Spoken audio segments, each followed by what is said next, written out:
Someone offered me a ton of money to sell my Etsy business. Well, not my whole business, just a portion of it. And that someone is private equity. Some of you guys seen this video with Upflip where they interviewed me on how I started my Etsy shop. If you guys have not yet, check that video out after this video. Some of the guys from private equity saw that and they reached out and say, hey, we would like to invest into your business, to grow it, to make it big. We see the potential of your business and they want to buy a portion of it to make money with my business. Now, before I tell you whether I'm going to take the deal or not, private equity is essentially, they have a pool of money that they're responsible for, and they're investing into more riskier assets such as businesses, small businesses that have upside potential. That means potential to grow more. And they're gonna buy a portion of it, and then they're hoping to grow the business, and then their portion that they own of the business becomes more valuable. And then they have an exit strategy, either selling it back to the owner, selling the percentage back to the owner, to another private equity firm, or they're going to try to help the owners sell the business to have a bidding war between other big companies. Now, in my case, they were tossing around Petco. They were saying that large companies are interested in handmade businesses. This is what they're offering my businesses. Do we grow with them being part owners, and then we go into a bidding war with big companies. Now, here is the reason why I'm not going to take the deal, because they're missing one of the most important things that got me to where I am. This business has become very successful. It's doing really well. And there's a reason for that. And that reason is what they're misunderstanding. Now, before I explain that, there's actually kind of two reasons. One of them being more personal. This is not appropriate for my life as it stands now. And one is more strategic. I don't think it's going to be appropriate for how, like I said, how my business got to where it is.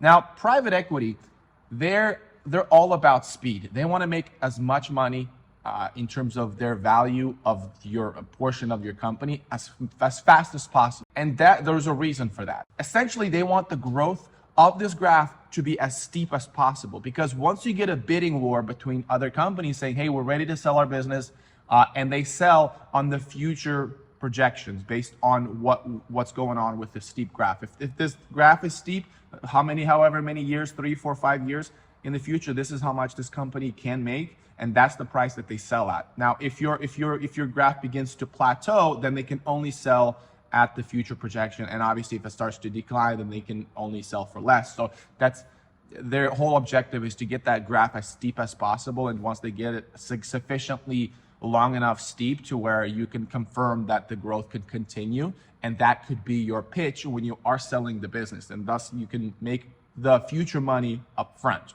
That makes any sense. With that, they would have to go very aggressive. The more aggressive you go at this, the steeper the growth. And that's not only in effort or in the knowledge. And they were saying we can bring our team into this and they can be really aggressive. We can build a website and we can grow this Tag Pup brand much faster with money and their knowledge of growing brands.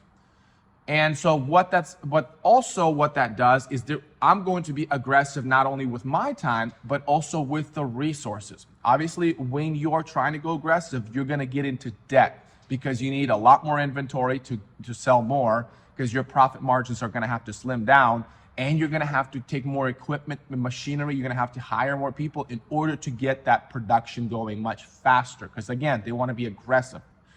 Now, they don't care about cash flow. They don't care about getting week-to-week cash flow to pay for their life. They got money figured out. But for me, I got a family. I got 2 kids. I got a wife. I got rent from my own house. And so I need to get cash. And so there's going to be a conflict. And they're going to minimize the cash flow because, like I said, they want to get as steep of a growth and be as aggressive as possible. And that's not going to be appropriate for my personal life. It's really important to me that when I leave this shop, that I'm able to disconnect from my business as much as possible. That is very important to me. Now, the second thing, and this is what made my Etsy business successful. Now, their strategy was going to be, we build a website because you have this brand, and we're going to extend the lifespan of each customer, which means if they buy on Etsy, we put some things in the bag that says, hey, for an additional coupon, buy on our website, yada, yada, yada. There's many different strategies that companies use to extend your lifespan as a customer, which will make it worth that if you invest initially into the advertisement. Let's say you went at a negative, you spent $1 and you only made 80 cents. Well, later down the road, they can charge you another $1 and that makes it worth it. Another reason why growing this steep graph, sometimes you might be at a loss, but the future earnings from those customers that you have acquired will be what you sell to other companies. And so it would make sense for you to get really close to those profit margins in terms of not really making any money.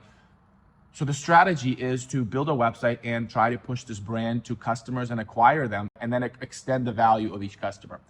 This strategy is not the strategy that I've used for my Etsy business.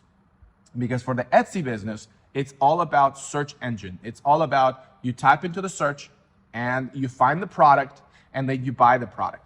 And so what I do is I connect to the customers on the keyword level. If the search term is pink polka dotted dog collar, my job is to understand what kind of pink are they looking for? Is it rose pink, candy pink, or is it more of a blush pink?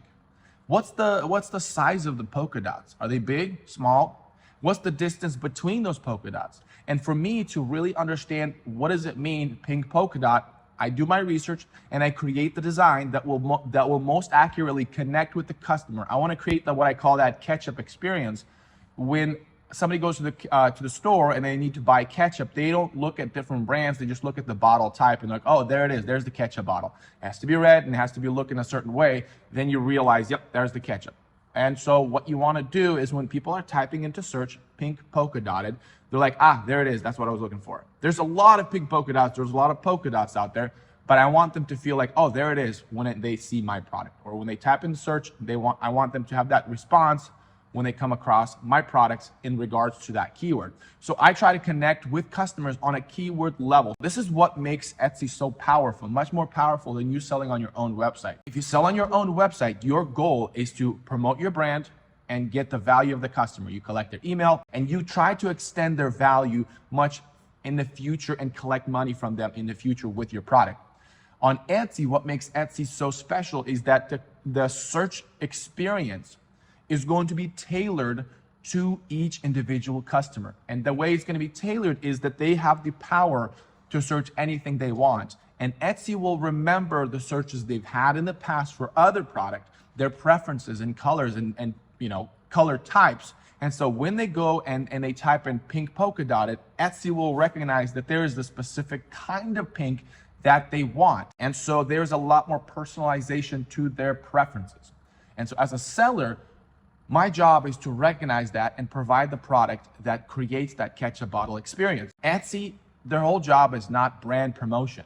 Etsy wants to tailor the individual search, and that is the strategy that I've employed. Now, sure, we can take the most popular dog collar that I've had and create the brand. And in fact, I have been growing the brand because when people open the dog collar, they have now connected with my product, connected with my brand on some level. But Etsy's goal is not the brand. Etsy's goal is to personalize the search. And so because that's what got me to where I am today, going in a whole nother direction is a risk. And so if they're going to buy a portion of my business and take my business into the direction that I've never been at, A, they have more control of my business because they'll have more knowledge on that direction than I will, and I'd be kind of dumbfounded. And two, me putting in my very small profit margin direction and really suffering through that is a much bigger risk. And that's not something I'm comfortable with. Now, if you like that video, you'll probably really like my free training that I have in the description below. Go ahead and check that out. If you want a deeper dive, I also have a step-by-step instruction on how I build my Etsy business. Clearly, they really like my business and they wanted to buy it. And if you want to know how to build a business like that, check out my full step-by-step training on how I did that. And hope you guys have a great day.